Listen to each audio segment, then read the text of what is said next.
Hello दोस्तों, हम लोग यहाँ पर कर रहे हैं इलास्टिक कोलिजन इन ए वन डायमेंशन। अब देखो, इलास्टिक कोलिजन का मतलब क्या होता है? जब दो ऑब्जेक्ट आपस में टकराएंगी तो उसके बाद उनका मोमेंटम और काइनेटिक एनर्जी जो होगा वो कंजर्व रहेगा, मतलब वो चेंज नहीं होगा। तो उसको आप क्या बोलते हैं? Elastic collision. हम लोग बात करेंगे वन डायमेंशन का। तो वन डायमेंशन का मतलब क्या होता है कि अगर मान लीजिए कोई ऑब्जेक्ट जा रहा है तो वो अपनी डायमेंशन यानी कि अपनी एक्सिस को चेंज नहीं करेगा, उसी एक्सिस पे जाएगा जिस एक्सिस पे वो जा रहा था। यानी कि वो इधर या इधर डाइवर्ट नहीं होगा, स्ट्रेट लाइन में ही ट्रेवल करता रहेगा। इसी को हम लोग बोलते हैं वन डायमेंशन। तो इलास्टिक कोलिजन का मतलब हुआ जब अपना काइनेटिक एनर्जी और मोमेंटम दोनों क्या रहेगा? कंजर्व रहेगा, यानी कि चेंज नहीं होगा और एक ही डायमेंशन में अगर मूव करता रहेगा तो उसको हम लोग बोलते हैं elastic collision in one dimension. अब इसको समझते हैं हम लोग। इसका फॉर्मूला डिराइव 11th में सबसे इंपॉर्टेंट है, आता है करने के लिए। तो देखो, इसमें निकालेंगे हम लोग फाइनल वेलोसिटी को किस तरीके से। तो मान लेते हैं अपने पास एक पहला ऑब्जेक्ट है जो m1 और दूसरा ऑब्जेक्ट है m2। अब इनकी इनिशियल वेलोसिटी हमने मान ली u1 और u2। अब टकराने के बाद मास तो चेंज नहीं होगा बट वेलोसिटी बदल जाएगी। अब ये बदल गई v1 और ये होगी v2। अब ये ध्यान रखना एक चीज, ये टकराएगी तभी जब इसकी वेलोसिटी यानी कि u1 वेलोसिटी u2 से ज्यादा होगी, यानी कि पीछे वाले की वेलोसिटी आगे वाले से ज्यादा होगी, तभी टकराएगा, अदरवाइज टकराएगा ही नहीं। अगर इसकी स्पीड ज्यादा हुई तो कभी टकराएगी नहीं, वो तो आगे भाग जाएगा। तो याद रखें, टकराने की कंडीशन हमेशा क्या होगी? u1 बड़ा होना चाहिए u2 से। अब टकराने के बाद जो m2 होगा उसकी स्पीड बढ़ जाएगी, यानी कि v2 ज्यादा होगा और v1 अपना कम होगा। ये कंडीशन हमेशा दिमाग में रख लेना। अब इलास्टिक कोलिजन में मैंने बताया कि मोमेंटम और काइनेटिक एनर्जी अपना क्या रहता है? कंजर्व रहता है। तो अब हम लोग सबसे पहले बात करते हैं मोमेंटम पे। तो इनिशियल मोमेंटम हमेशा किसके बराबर होगा? फाइनल मोमेंटम के। कंजर्वेशन का नियम यही है कि इनिशियल हमेशा फाइनल के बराबर होगा। और मोमेंटम का फॉर्मूला क्या होता है? Mass into velocity.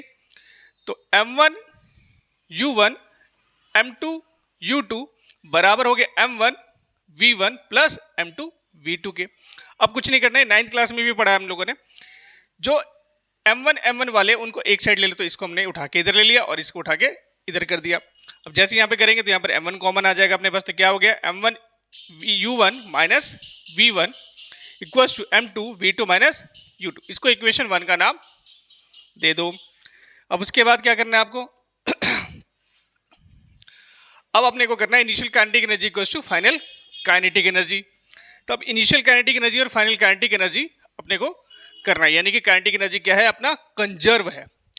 अब यहां पे समझो काइनेटिक एनर्जी का फॉर्मूला क्या होता है? हाफ mv स्क्वायर, है ना। तो यहां पर हाफ m1 u1 का square plus half m1 u2 का स्क्वायर बराबर किसी को होगा? हाफ m1 v1 का square plus half m2 v2 के स्क्वायर के।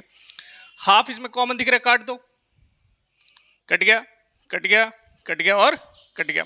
अब बचा क्या हमारे पास? m1 u1 का स्क्वायर प्लस m2, एक मिनट, यहां पर हो गया अपना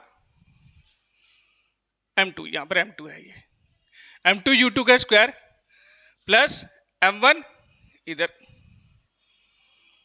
m1 v1 का स्क्वायर, यहां पे गड़बड़ी कर रखी है, ये m1 था, m1 v1 का स्क्वायर प्लस m2 v2 का स्क्वायर। अब यहां पे भी क्या करेंगे हम लोग? m1 वालों को एक साइड कर देंगे। तो इसको उठा के हम लोग इधर ले आए और इसको उठा के हमने इधर कर दिया। तो क्या बच गया हमारे पास? m1 u1 का स्क्वायर माइनस m1 v1 का square equals to m2 v2 का स्क्वायर, और ये इधर आ गया तो m2 u2 का स्क्वायर होगा। यहां तक क्लियर है? यहां तक एकदम क्लियर होगा। अब उसके बाद क्या करना है? यहाँ पर m1 कॉमन ले लो, खींच लो कॉमन। तो क्या होगा? u1 का स्क्वायर माइनस v1 का स्क्वायर इक्वल्स टू m2, यहां से कॉमन खींच लो तो क्या बचा? v2 का स्क्वायर माइनस u2 का स्क्वायर।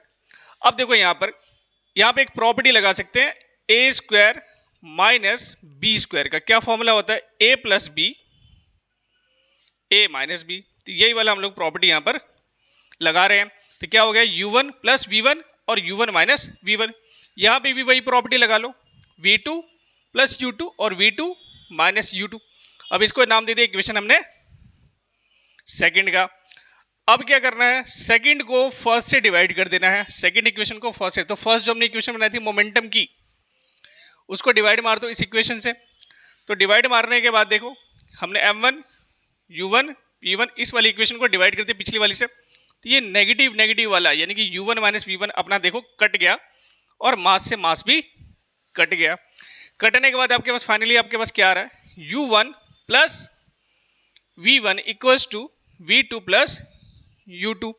अब इसको हमने नाम दे दिया इक्वेशन थर्ड का। अब अगर हम यहां पर u वालों को एक साइड कर लें तो u1 minus u2 equals to v2 minus v1। इसको क्या बोल सकते हैं, ये क्या थी, ये u1 क्या थी, पहले वाले ऑब्जेक्ट का इनिशियल स्पीड था, है ना, और ये क्या हमारे पास उसका फाइनल। तो u1 बड़ा था और u2 छोटा, क्योंकि टकराने के बाद स्पीड उसकी कम हो जाएगी। और इसमें क्या था, पहले उसकी स्पीड कम थी, बाद में उसकी स्पीड बढ़ जाएगी m2 की। तो यहाँ पे ध्यान से समझो, ये क्या है, रिलेटिव वेलोसिटी। क्या है ये, रिलेटिव वेलोसिटी। रिलेटिव वेलोसिटी ऐसे माइनस करके निकालते हैं, तो इसको बोलेंगे रिलेटिव वेलोसिटी बिफोर कोलिजन, टकराने से पहले की कंडीशन है ये, और ये टकराने के बाद की कंडीशन थी। रिलेटिव वेलोसिटी आफ्टर कोलिजन हो गया। अब ये ई क्या होता है, यहाँ पर ई होता है coefficient of रीसब्स्टिट्यूशन।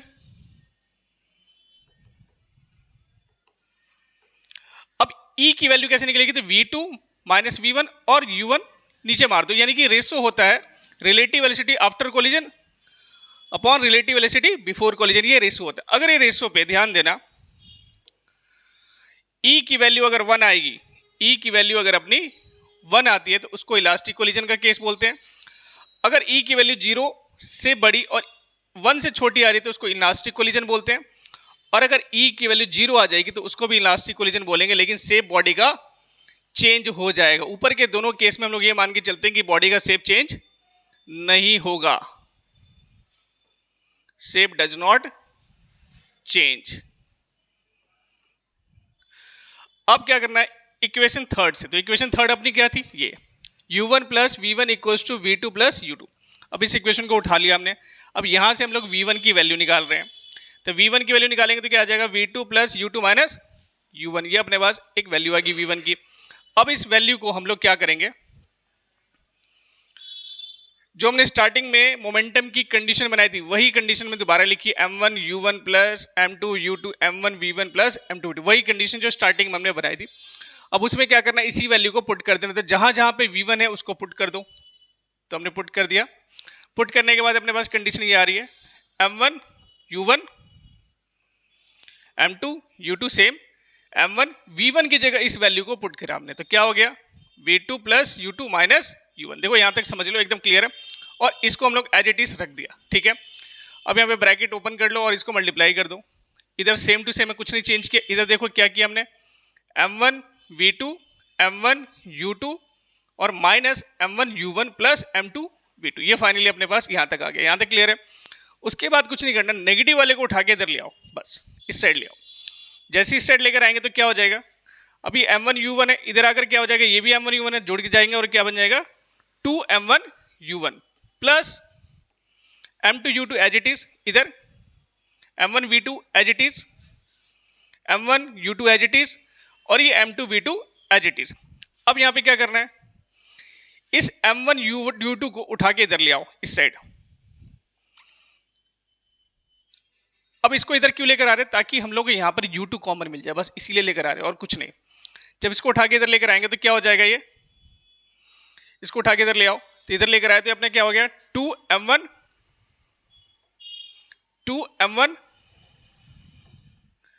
m1 u1 plus m2 u2, और इधर आ गया तो क्या हो गया m1 u2।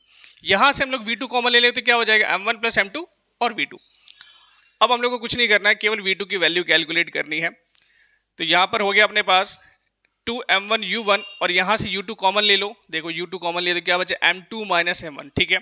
और यहां पर अपने पास m1 प्लस m2 कॉमन है v2 के साथ।